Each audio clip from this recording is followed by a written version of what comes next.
നമുക്കറിയാം ഒരു ചെറിയ വിളക്ക്, ഒരു തിരിനാളം അതിന് കഴിയാൻ തരുന്ന ഒരു പോസിറ്റീവ് എനർജി എന്ന് പറയുന്നത്. അതായത് ഇരുട്ടായിട്ടുള്ള ഒരു മുറിയില് ഒരു മെഴുകുതിരിയോ ദീപമോ ഒക്കെ കത്തിക്കുമ്പോൾ അവിടെ ഒരു പ്രകാശം പകരും. അത് തന്നെയാണ് നമ്മുടെ മനസ്സിൽ ആ ഒരു പോസിറ്റീവ് എനർജി വരുമ്പോൾ മനസ്സിലുണ്ടായിരുന്ന എല്ലാ നെഗറ്റീവും വരുന്നത്. ഈ പോസിറ്റീവ് എനർജി ഒക്കെ ലഭിക്കാനായിട്ട് പ്രകൃതിയിൽ തന്നെ ഒരുപാട് വഴികളുണ്ട്.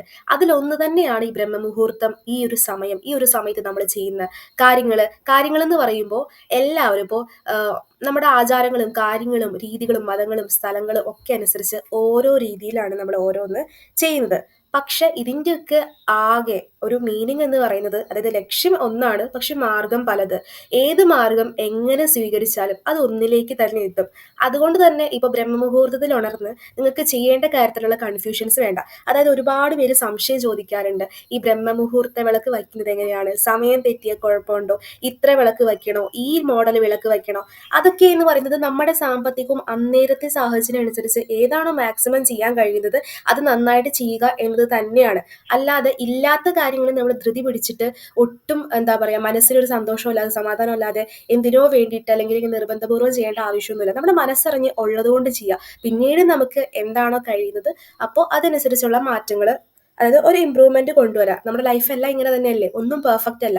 നമ്മൾ ചെറിയ കാര്യത്തിൽ നിന്ന് തുടങ്ങി തുടങ്ങി ഇങ്ങനെ വലിയ രീതിയിലേക്ക് എത്തിച്ചേരും. അതുപോലെ തന്നെ ഒരു കാര്യം ചെയ്യുമ്പോൾ സംശയങ്ങളൊക്കെ നമുക്ക് ഉണ്ടാവും. പക്ഷെ ചെയ്ത് തുടങ്ങുക എന്നത് തന്നെയാണ് ആദ്യത്തെ സ്റ്റെപ്പ്. ചെയ്ത് തുടങ്ങിയാൽ മാത്രമാണ് നമുക്ക് എന്താണ്, എങ്ങനെ ഇത് ചെയ്യാം എന്നുള്ളത് കൂടുതൽ അറിവ് കിട്ടുള്ളൂ, അതിനുള്ള കാര്യങ്ങളൊക്കെ കിട്ടുള്ളൂ. അതുകൊണ്ട് നിങ്ങൾ ഏത് സമയത്ത് ഉണരുന്നു പറയുമ്പോൾ ആദ്യം തന്നെ ഇപ്പോൾ ഒരു 7 മണി 8 മണിക്ക് ഉണരുന്ന ഒരാൾ പെട്ടെന്ന് തന്നെ നമുക്ക് 4 മണിക്ക് എണീക്കുക അങ്ങനെ ഒരു സമയം പറ്റണമെന്നില്ല. അപ്പൊ നമ്മൾ പതുക്കെ പതുക്കെ അതൊരു 6:30, 6, 5:30, 5 അങ്ങനെ സമയം കുറച്ച് കുറച്ച് വരും. ഒറ്റയടിക്കൊരു ശീലം തുടങ്ങാൻ പറ്റില്ല, പക്ഷെ അത് പതുക്കെ പതുക്കെ നമുക്ക് തുടങ്ങാൻ സാധിക്കും. അതുപോലെ തന്നെയാണ് ഇപ്പൊ നിങ്ങൾക്ക് മെഡിറ്റേഷൻ ചെയ്യാനും എന്താണെങ്കിലും ആദ്യം ഒരു 5 മിനിറ്റ് ഇരിക്കുക, പിന്നെ 10 മിനിറ്റ് 15 മിനിറ്റ് അങ്ങനെ ആ ഒരു ടൈം കൂട്ടിക്കൊണ്ടേ വരിക.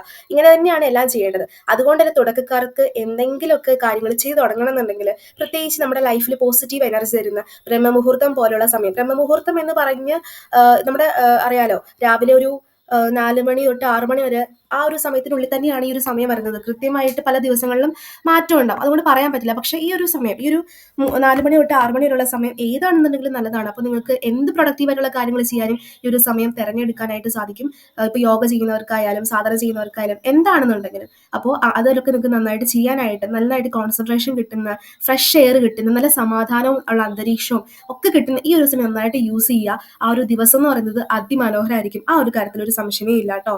അപ്പോൾ നിങ്ങൾ ബ്രഹ്മമുഹൂർത്തത്തിൽ ഉണരാനൊക്കെ ഇങ്ങനെ മടി പിടിച്ച്, അല്ലെങ്കിൽ നിങ്ങൾക്ക് എന്തെങ്കിലും സാഹചര്യം കൊണ്ട് കഴിയില്ല എന്ന് തോന്നുകയാണെന്നുണ്ടെങ്കിൽ ഒരു ചെറിയ സ്റ്റെപ്പ് എടുത്തിട്ട് നിങ്ങൾ തുടങ്ങിക്കോളൂ.